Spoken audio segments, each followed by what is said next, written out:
WF representing Palace, so let's tell you about Palace. Rolling straight to the ceiling, crowns and crystals, top like journeys, dishing out malice. Hold up, South London's grandest, far from bandits. Anything earned for a goal of elevation, just passing the team over here might finish out bright future we can't vanish. SE25 any day, that's sellers. Rev up the engines, no more reverse reactions, fan cams, bands on stream. Share up the team, support the dream team when Eagles fly, make noise and scheme. Dare to dream or dream to dare, taking a step to become supreme.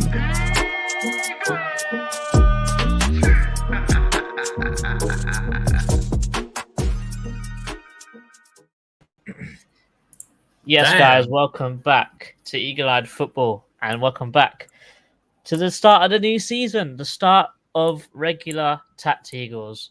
As always, I'm joined here with Mr. Statman Dan. Dan, how's it going? Yeah, good. It's had a nice summer. Obviously, I always get a bit of a withdrawal when the football's not on. I imagine a lot of people have had TACT-EAGLE withdrawal as well. That was awful. But this is your first time seeing the intro, hearing the intro. What do you think about it? Oh, CM knows what he's doing, doesn't he? Yeah, all I'm saying, is there was definitely some fraudulence with that rap battle. How the hell did I win? Well, definitely. I prefer not to speak. There may have been some corruption. Corruption. Maybe there was some corruption. Maybe there wasn't. We'll never know because it's never happening again. But how are you? You right? Yeah, man. I've been trying to talk tactics with Chairman, but he just doesn't quite get it sometimes. He knows what a vertical pass is. So he does now. It took him 2 seasons of TACT-EAGLE to finally get it, but yes. So hopefully by the end of this season, he'll know what inverted fullback is. I mean, sometimes I still wonder if I know what it is because I saw someone saying Trent isn't a right back, Trent isn't a wing back, and Trent isn't an inverted fullback. He likes to cover the right-sided half space. I'm thinking, what? What are you on about? Yeah. Anyway, that's all I'm gonna say is, and this is something I'm quite proud of us for. We're that is very tactico talk, and I think we are not tacticos. No, we like to say tactical information in the easiest way to digest it possible. He stands here, and it allows him to do this. Bosh. Exactly. We don't start talking about auras or people's calves or how good looking a player is. Their hairline. We don't talk about those things. We just talk about ball. Like Mateta, he had hairline tax and he got rid of all the hair, so there's no hairline tax anymore. Like that's what we're talking about here. But let's start it off. Let's go into our predicted 11s.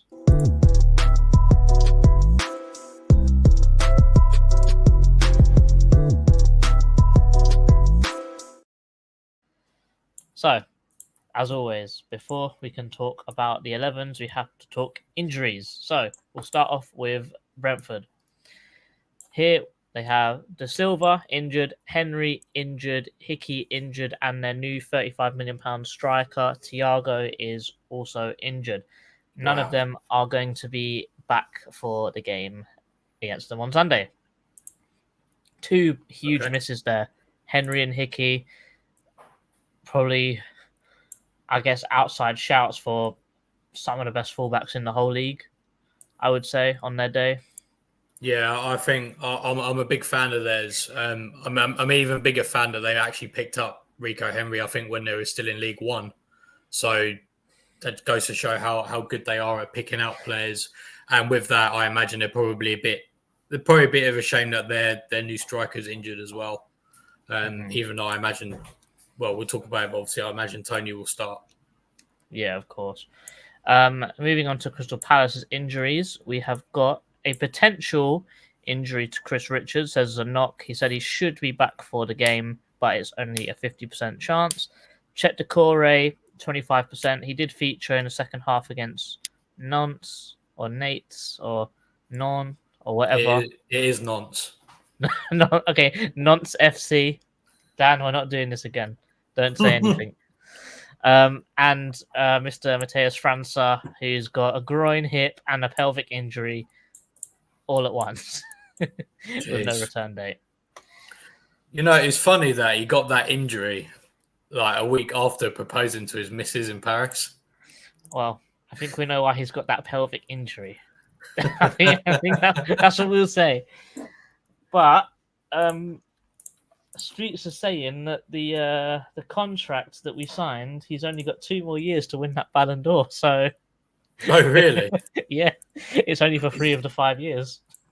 Well, maybe that wasn't serious. I mean, I like the guy, but winning a Ballon d'Or at 22, mad, yeah, like that's crazy. That's just silly. Okay, let's go into it. So here is what I would put as the starting 11s for both teams. Okay, for us, I have gone with Dean Henderson in goal. Apparently, he's got the number 1 shirt over Johnstone now. Yeah, I saw that earlier. Yeah, maybe definitely not. controversial.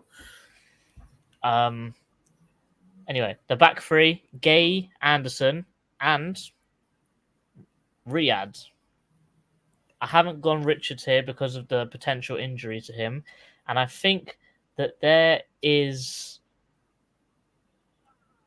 I think that from what I've seen from Chris Richards playing in this system that Glasner plays, I think that Brentford could take advantage of Chris Richards. Obviously, fullbacks being Mitchell Munoz. In the middle, I've gone with Lerma and Wharton. Potentially, Hughes will start. Not really sure. Mm-hmm. Doesn't really matter. But I think if you're going man for man, I think Lerma's probably the better of the two in terms of talent. Left-sided 10 is Eze. Right-sided 10 is Kamada. Up top, Hudson Edward. Dan, are you in agreement? Are you in disagreement? What are you thinking? I think with the injuries that we do have, I do agree. The only thing I might say that he might do, just because obviously Riyadh is new, even though he did play quite a lot of the preseason. The only thing I might suggest is that maybe he won't start. Perhaps Klein might start instead, just to ease him in a bit. But goes back to what we played against at the end of last season. Yeah, just because he's new. But then, having said that, I wouldn't be surprised if he does start because he did start quite a lot of preseason as well. So, yeah. And then we are saying that our new signing of Ismail Sarr is going to be on the bench in this game. Are you agreeing that, or do you think he'll start over Kamada? Yeah, I agree. I think I'm hoping that we sign Sarr as a depth option, so that when or if IU goes, he would be like his replacement per se. And I think Kamada, he's won the Europa League. He won it with Glasner. He's played in the Glasner system, and he is better than Sarr. So yeah, I can't see any way that Sarr starts over Kamada, to be honest. Mm-hmm. Moving over to Brentford now, I've gone with a 4-2-3-1 formation for them, which is a little bit different to what they normally play, but there's an explanation behind that. In goal, we've got Flecken. Left back, we've got Ajer, Pinnock, Collins, and Rorslev at the back, with Jensen and Norgard as the pivot, with their new signing of, was it today or yesterday, of Carvalho and Bomo on the right, Sharda on the left, and Ivan Toney up top. I see Rich here saying interesting, no Wissa. I think Wissa is a great player, but I think he's even better when he comes on late into the game. Yeah. His pace is deadly. Yeah, well, I was going to say as well. I think, obviously in Buemo, I think if he's fit, he starts. Carvalho, I think, is a really good signing. 22 mil as well is very good. Yeah, and I think Sharda as well. I think he's.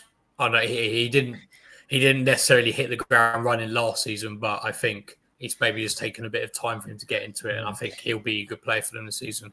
Yeah, and also he got his first Premier League goal against Crystal Palace. Of course, Jerry Of professional. course. Was that no? Roy was still in charge then, though, wasn't he? Or was it? Yeah. Yeah. Okay. Right. That's fine then.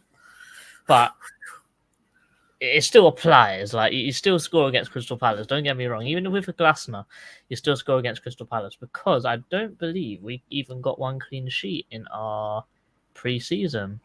Not even one. No. Okay. No, we didn't actually, did we? So, bit mad.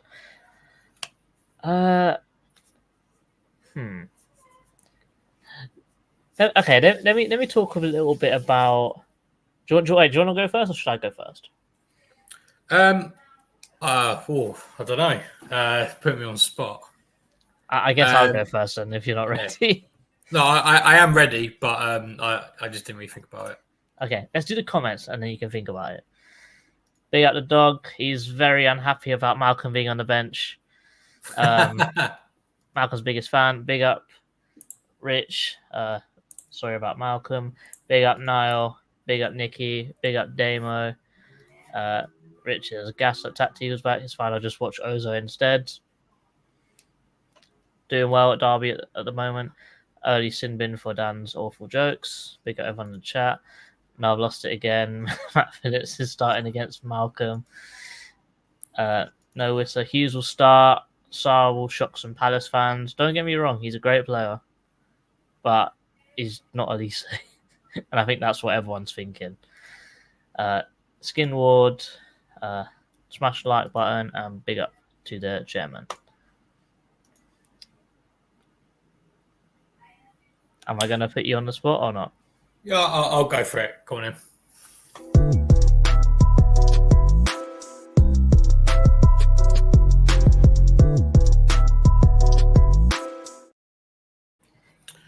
Okay, so I'm doing how we're going to attack Brentford.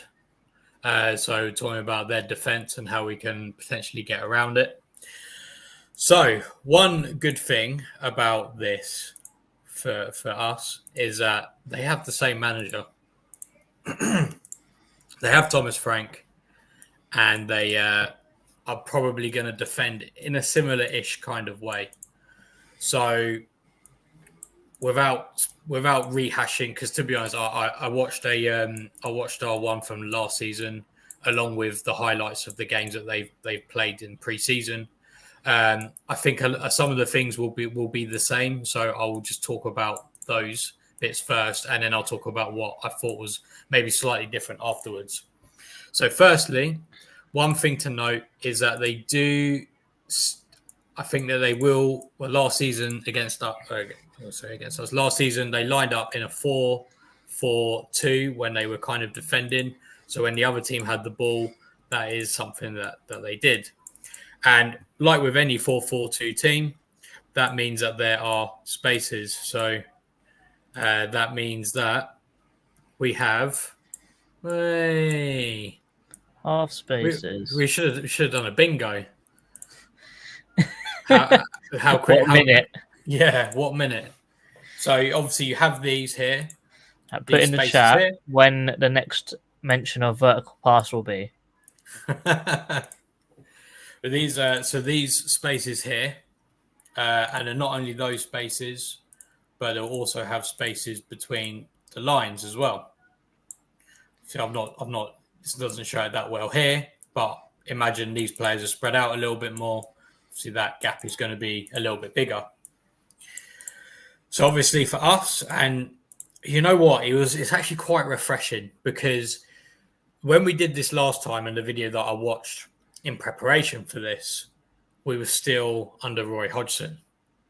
So we were saying about, okay, let's exploit this space. Let's manipulate passing to try and get into these gaps. Obviously under Roy, that wasn't a thing. But now we have Oliver Glasner. I do think that this is maybe something that we'll be able to exploit very, very well. And one thing with Brentford as well is that when they're in this kind of lower block, they do tend to go a bit more man for man as well. So let's say, for example, the left wing backs here. If let's say our left attacking mid is there and one of our centre mids is there, they'll try to go man for man. So you got 3v3 there effectively.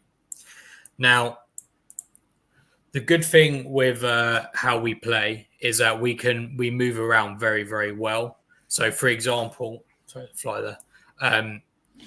Say the attacking midfielder pulls out to the wing.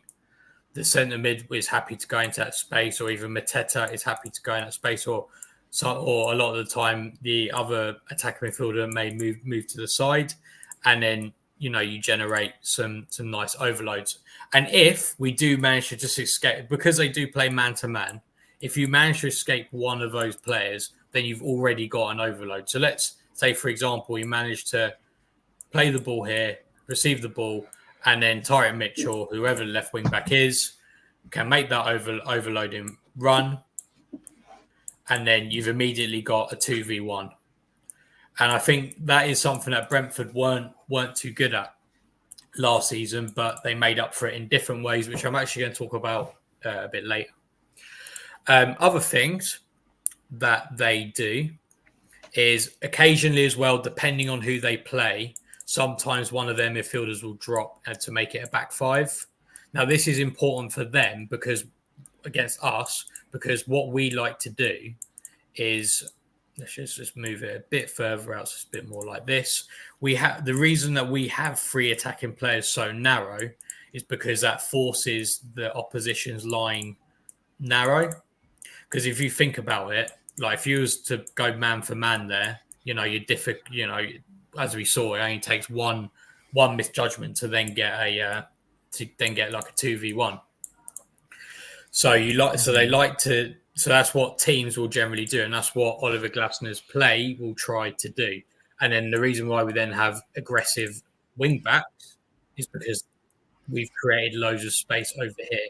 So the reason why Brentford dropping into a back five is good sometimes is because then you've basically got a back three that will match our back three. And then they can use say we're attacking down the left, they can use the left back as that cover, and the right back can just go straight there. So effectively, the back line doesn't really matter. Yeah, normally that defender that drops in is normally Norgard. Yeah. And I think they do seem to rotate. That's one good thing about Thomas Frank is that he does change things every so often, so they don't really get found out. Like last season, I do think it was more just the injuries that played a big part for them last season. Yeah, Burmo was injured all season, wasn't he? Pretty much. Yeah, exactly. And when you have key players like Burmo, who's so critical to how they play, is injured, then that's not good. And that is pretty much what they do. And then let's say we do get the ball in the box. We know that they are very, very good at blocking shots. So even if Mateta's got the ball there, they're very good at doing this. Well, that was last season. So I had a look at the highlights of their friendlies, and I noticed some things actually. And I actually think they're going to change their style ever so slightly. And I think that's why they bought Fabio Carvalho. Because we know that we've seen against a lot of teams, they're very good at sitting in this low block, sometimes with the player droppings and something like that. Kind of similar to how we look, actually, like a 5-3-2. I think they're going to try and break out of this a little bit, or at least have that as a string to their bow. And I think because of that, what I noticed they kind of did a little bit more. I mean, this is from the highlights. Obviously, take it with a little bit of pitch. So they play now with a much higher line. I noticed than they did normally. Is it Big Ange high line or is it a normal high line? I wouldn't go as far to say it was like a Big Ange or like a Unai Emery or someone like that. But it's certainly a lot higher than what it used to be. And this is what I would say what it kind of looked like how high it was. And I wouldn't say like their centre backs are particularly quick either. And as far as I know, they've only added one new centre back, a Korean guy from who and he played a couple of their I don't know how quick he is, so maybe he's the missing part for this. I don't know. I think he's only like 21, 22, so he's young. So yeah. Okay, right, fair enough. Because I think he came through their B team, but their B team is basically like kind of like a youth team.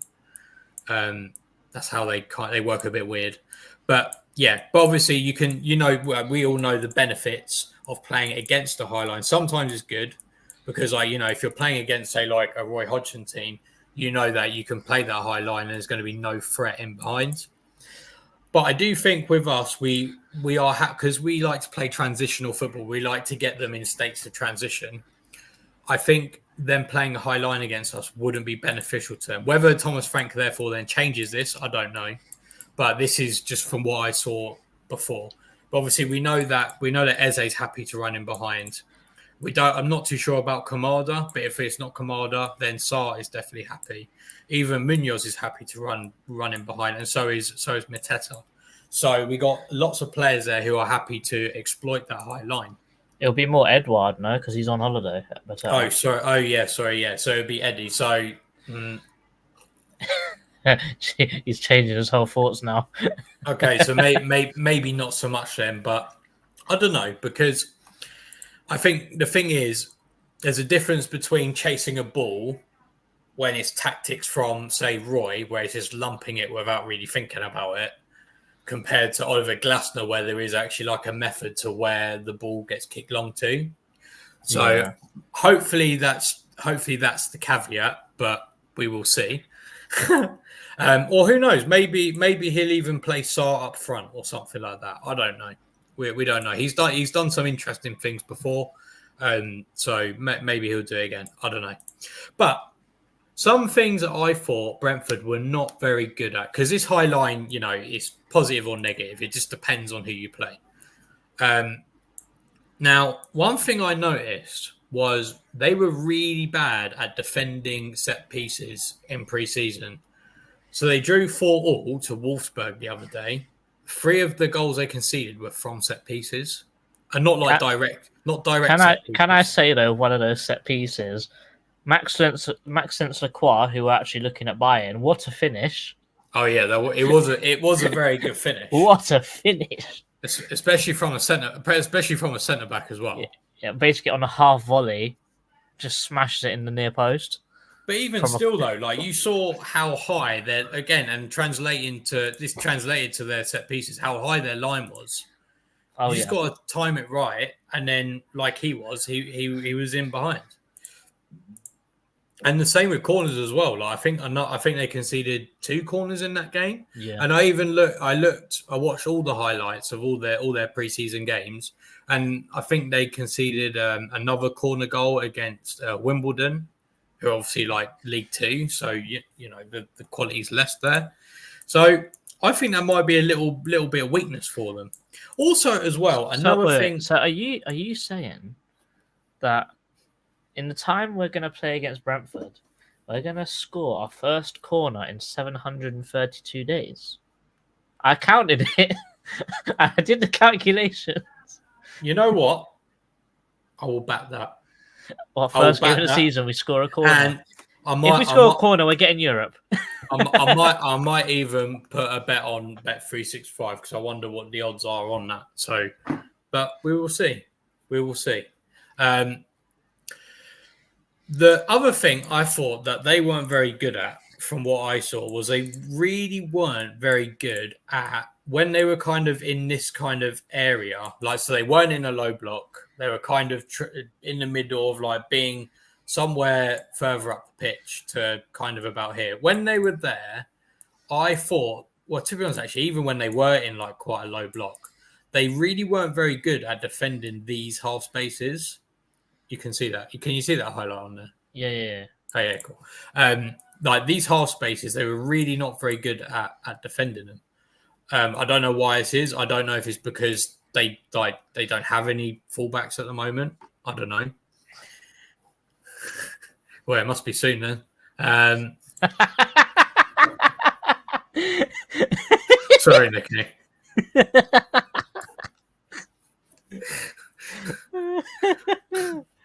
Oh my gosh. You have a chance to roast me soon on the roast stream. So, they weren't very good at doing this. So I think if we manage to get, say, Munoz in this position, I think that's going to be a very good avenue to exploit. Or, well, we've seen how much we like to exploit these spaces. It'll either be one of the attacking midfielders, could even be the striker, could be the right wing back, could be on the other side the left wing back, the other attacking midfielder, etc., etc. And yeah, that's kind of it, really. The only other things to maybe talk about are that Brentford will press quite aggressively. So obviously, if you could kind of break that press, then that's good. I remember from last season, I'm not going to do it on this board, but they were quite susceptible to the crossfield ball, which obviously is something that we do try to do. So if we can draw them all over to one side of the pitch and then potentially get it to Anderson to ping a long ball, we're in the money there. And then if we can get them on that transition, we can combine that with exploiting that half space, getting crosses in, and then hopefully finishing them. But yeah, that's what I would say. How we beat Brentford on Sunday. I like what you said about the fact that when they put the extra midfielder at the back to match up our front three with like a back three for them, it is 1-on-1. But then if you've got if in our front three you've got people like Eze, like Kamada, who can glide past someone, if they do not one nice touch or one nice bit of skill, you make that 3-on-3 into a 2-on-3. So you've got an overload just over like one nice dribble from Eze, let's say, and he's more than capable of doing that multiple times a game.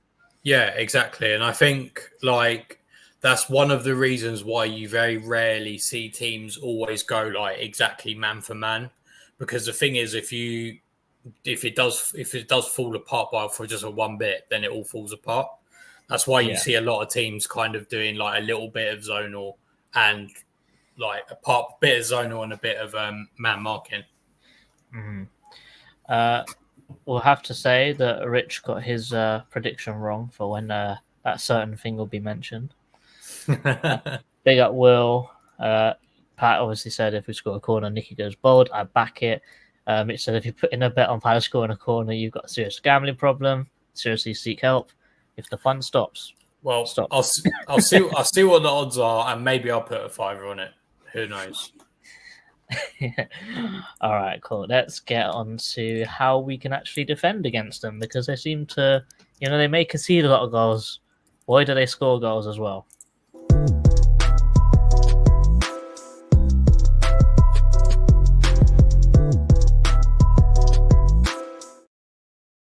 So with their injuries to both their fullbacks, I think they're going to do something a little bit funky this game. So what I think will happen is Collins, Pinnock, and Aya are all centre backs.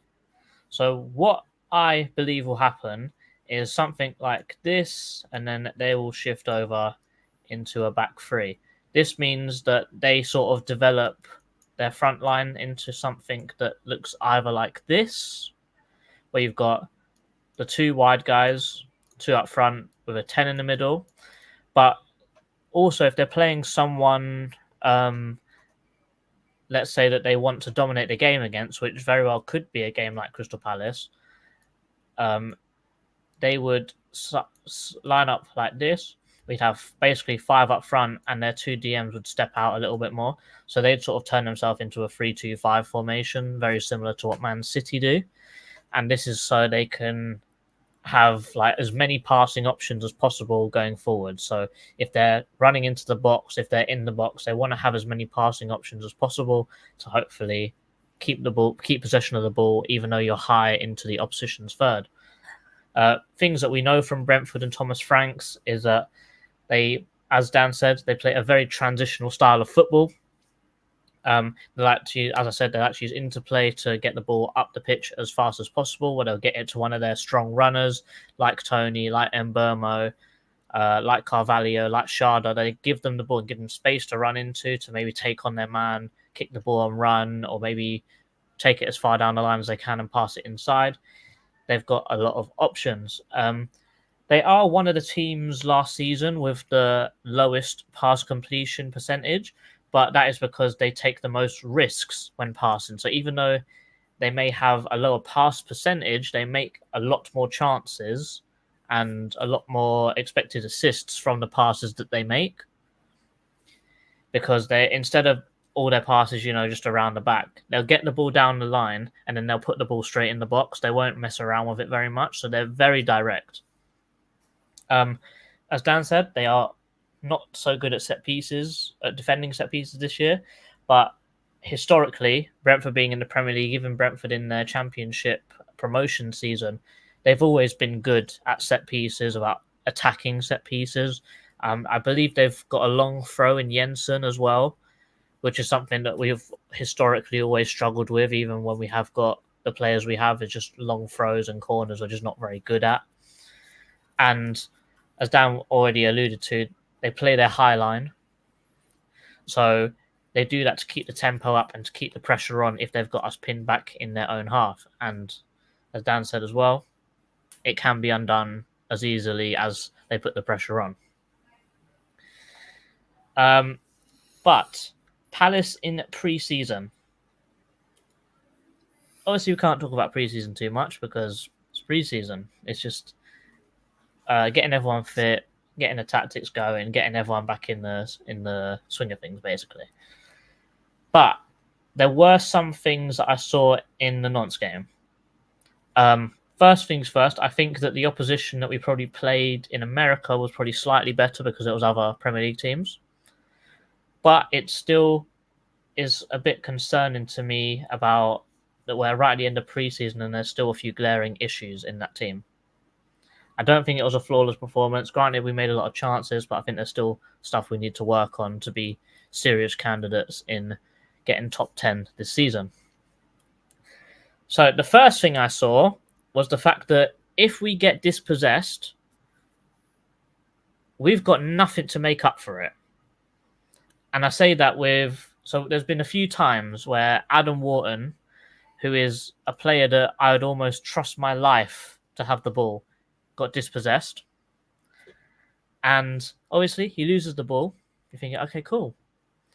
And then you see what happens afterwards. Let me bring up a picture. Not picture. Uh-oh. Where's it gone? Yeah. We are so back. That's what I'm saying. we are here. We will be there. So here, Mr. Adam Wharton, right here, loses the ball. Granted, he had 3 people pressuring him. Our centre-back, Mark Gay, what's my guy doing here? But I digress. They get the ball, and Simon had one heavy touch and legs it. One thing I'd like to say is count the Palace players. 1, 2, 3, 4, 5, 6, 7. Simon, heavy touch, legs it. You're on a 3 versus 4 here. And it's Hughes tracking back as well. He's not making it back. Exactly. They pass it out here. He takes a touch inside. Anderson's in no man's land. Now you're on a 3v2, even closer to the goal. I will have to give credit. They made it back. A lot of them made it back. 6 of them did. And it was a pretty awful shot, and Henderson did a good job here. But still, one dispossess of the ball made a lot of problems for us. Mm-hmm.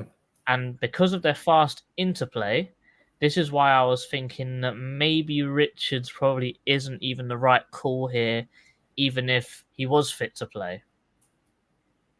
And I say that because, let's hope that this is the next one. So here is Nantes playing out from the back.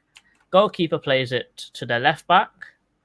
Munoz has gone here to press, and he's literally lifted it over here, and Simon is running onto the image here now.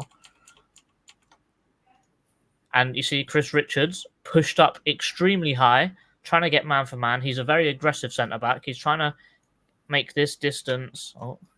He's trying to make this distance as small as possible, trying to make it so it's not easy for Simon to turn. However, because of how aggressive and the speed that Richards is coming in at, a nice little touch through his legs, Richards is in no man's land and Simon's gone. Granted, with him being so aggressive, you do get situations like this where the ball will be up in the air, he'll boss him in the air, and it's a nice, easy take for him. Yeah. But the fact that we've seen it multiple times where Ivan Toney will get the ball to feet, pass it off to Mbeumo to just sprint and go past him. Would that mean that potentially if Richards would play and he go man for man, Mbeumo would go through and there's just a massive space in behind that Gay and Anderson have to try and fill in for? And I think I get having the overlapping fullback if you have possession, but if you're not in possession, is there really a need to be this aggressive? Probably not. Because I didn't watch huge amounts of preseason. I watched, I think, the odd half here and there. Yeah. Is Riyadh quick? Yes. Oh, he is. Okay, so yeah, because I think the thing is with stuff like that, I don't think it's as long as they slow down the opponent enough that other people can recover, then. Mm-hmm. But I guess if Riyadh's quick, then that's the perfect kind of, that's the perfect trade-off, isn't it? Because then, he can recover quickly. And that could happen to us anywhere in the pitch. Because really, if Wharton loses it, Hughes ain't got the pace to get back. And also because we only play 2 in midfield and they've got 3 in midfield, they've got an overload without even doing anything. Already, granted, we've got a lot more width, but in the middle of the park, they'll have the man advantage. So we need to have our players tracking back a little bit to help out. I was playing around with the animation thing earlier, and I was thinking that this is like a situation that could happen as well. So if Brentford have the ball and we trigger a press and we commit a lot of people forwards, which we have been doing under Glasner, we have been doing in pre-season, if they can find a pass out, if we've committed so many people forwards, we're going to be very vulnerable at the back. Mm-hmm. I hope this works because I spent a few minutes on it. So obviously this is like the sort of flip around in formation in which how I think it will go, and then I hope it plays properly. So this is how it will set up. If we press, they find a ball out in behind, easy goal. Very quickly, front to back, very similar to Aston Villa. I think it's very interesting because that was one of the criticisms, I think, of Glasner at Frankfurt was not necessarily specifically just being vulnerable on the counter, but specifically being vulnerable when on the counter in the wide spaces. So it'll be interesting to see if that's something that happens again, I guess, but with a different team. Yeah. Examples of Brentford attacking is, I think, ironically maybe, but I actually think that, let me get to here. Yeah. They've actually scored goals in pre-season, which I wouldn't say they replicate what I've just explained here perfectly, but it's pretty damn close. So here we've got a ball in to Janelt, which bypasses 4 players instantly. He turns and takes a one-touch pass straight in here in the half space. And remember, Wolfsburg still play a very, very similar style of football to when Glasner left them. They still play that through at the back. Look at the huge half space that he's got in the middle here. He didn't need to pass this first time, but he did anyway. Ball comes through. I'd just like to say that here is Maxence Lacroix. He tried to intercept this ball and made himself a little bit like a fool, which is quite funny. But ball comes in here. They cut it back. Everyone runs past the line, and Burmo switched on, changes his run, runs inside, and it's a very, very easy finish for him from this situation. So in a formation that's very similar to us, they broke it down extremely quickly. So let's 3 passes ago, you was on the halfway line. And I actually think that going through this, I think you went from the halfway line to in the goal in 7 seconds. So being direct is huge for these guys. Also here, trying to play out from the back. Their press is incredible. As I know it's a little bit of what Dan was talking about, how they attack, but it's also something that I think we need to be aware of, that we can't I can't think of a better word. We can't dilly-dally on the ball. So he's trying to pass it out. Gets absolutely swarmed. Gets the ball. And remember what I said? Plays it into Tony. Plays it over to Sharda, who's running in. Let me get to the next one. Sharda passes it off to Mburmo. Has a shot, but it comes out of the post. But Janelt just hits it home because it's an easy goal there. But it's shockingly similar to how he's conceded at Frankfurt, how he's conceded at Wolfsburg, and actually some of the goals that we've conceded last season under Glasner, granted it may not have been many, it's still very similar. And I think that's something that Glasner probably needs to address. And that's probably why he's trying to get more centre-backs in with a little bit more pace. That's probably why we're looking at Kasunu, why we're looking at Lacroix, because they're physically strong, but they're also very quick centre-backs as well. So how do I think that we can defend against these guys? So let me pull this up here. Let me go there. First things first is Rorslev is extremely one-footed. He's just right-footed. So if you stop him from going down the line, he can't put a cross in. That's probably his main goal if he's playing this sort of winger role, because he can't slot into a back four. So I say Mitchell, show him to the outside. Show him on the inside. That's literally all I'll do for Mitchell. That's your number one game plan here. But he has to stay tight to him, obviously, so he can't put the ball inside. Everyone needs to be switched on. I've already said why I think Riyad should probably start over Richards, even if he is fully fit. And from what I've seen of Riyad, he had a man-for-man tussle with Mikel Antonio. And we know Mikel Antonio is an extremely physically strong centre-forward. And I think that Riyad potentially won that physical battle.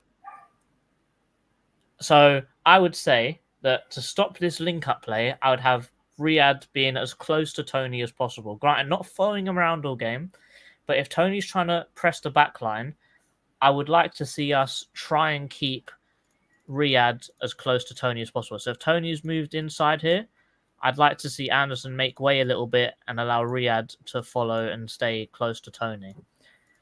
The reason why I would think that this would be a better idea for Riyad to do is because I think we need to keep Anderson as that extra man in defence. So if we do get the ball, he's that one guy that's got free space that can hit that long ball to get us out of trouble, basically.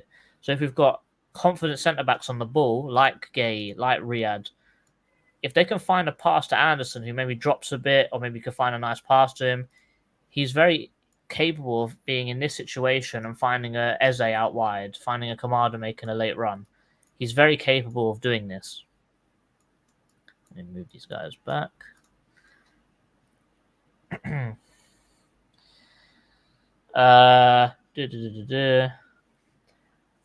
As Dan said, we should drop into a slightly different formation, into a 5-3-2. I think that in this situation, I think Kamada should drop, not Eze. And the reason is because I think Eze operates and does his best football in this half space. And if he's got someone like Eddie to press with and to link up with, I think that's probably the best case scenario for a potential counter-attack. And also if the ball... Let me get a ball. If the ball is, let's say, over here, with Collins, and he tries to dribble forwards a bit, we've still got the ability to press with 3 men. So you can still go here, and you can still go here. But you're not completely like opening yourself up for failure here because you've still got your men in and around either zonally marking or man marking in certain situations. So if the ball's over here, these 3 will go. And if the ball is over here, obviously Kamada will leave his man, Eddie will come over. Yeah, and you're sort of being... yeah. You're sort of being that kind of situation. So you're not exposing yourself to defend. Mm-hmm. And I think trying to keep the ball away from there at wide players is probably my best bet to try and succeed against these guys. Try and stop Tony from linking up the play. I think that's probably the main thing for me. Stop Tony from linking up the play. And if they've got Carvalho, it's going to be an extra hard job for Lerma or Wharton, whoever's picking up that midfield, because they're going to have to do extra work. Mm-hmm. Nice. Yeah. That makes total sense. Gasner, hope you're watching. Well, anything you want to add to the defense, maybe? No, not really. The only thing I would say is I do think he'll be interesting because, like, I feel like Fabio Carvalho is an interesting player for Brentford to buy. So I do wonder if they are going to try and deviate away from like what we perhaps saw last season. Whether they are going to try and become a bit more possession based or something, I'm not sure. Because he was quite an attacking player when he was at Hull last season. So it'd be interesting to see what, and obviously like their scouting is very good, so they haven't just bought him like for no reason. Yeah, and it would also be that Moneyball thing as well. So the numbers must match up to the price tag as well in their eyes. Mm-hmm. Oh yeah, definitely. Because I think they bought him for what, about 20 million quid, wasn't it, in the end? Yeah, I think it's 22 euros, so that's about 20-ish, 19, something like that. Yeah. But yeah, I mean, I think that it's one of those weird games where I feel like you'd be disappointed we're not getting a win, but then they would still also take be a draw. Yeah, and also they would be disappointed if they didn't get a win. So it's one of those games like we're a relatively even team in that sense. 2 teams with good managers as well. So anything happened, but I mean, I guess that's what the predictions are for now. Yeah, and good thing you said that, because what is your prediction for this upcoming game?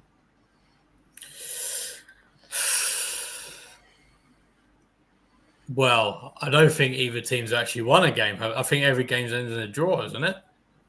No, I'm going to go. I think we beat them, though. I think they beat us.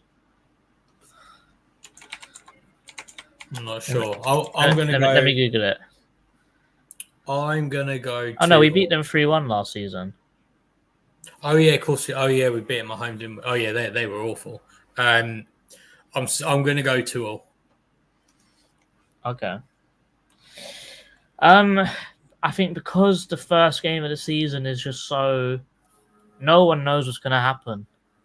Really, no one knows what's going to happen. Like you could, like if Ipswich were playing Man City, they could beat them. You just never know. But I don't actually know who Ipswich are playing in the first game of the season, by the way. But that's Liverpool. Just like they could beat them. It's the first game of the season. Who knows? Liverpool got new manager, new this, new that. Yeah. I'm gonna go. I want to go 1-1. I'm gonna go 2-1. Have a good start to the season. I can't remember the last time we actually won the first game of the season. It's a good question. That'll be a good bet as well, mate. Corner and win the first game of the season, mate. That's got to be some serious odds. Well, last season. Actually, let me have a look. So last season, who did we play last season? It was Arsenal, wasn't it? Yeah. And we lost 1-0. Season before that, was it Chelsea? Yeah, we lost that 3-0. Oh no, season before that was Arsenal as well. And then the season before that must have been Chelsea. Yeah, Chelsea lost 3-0. Season before that.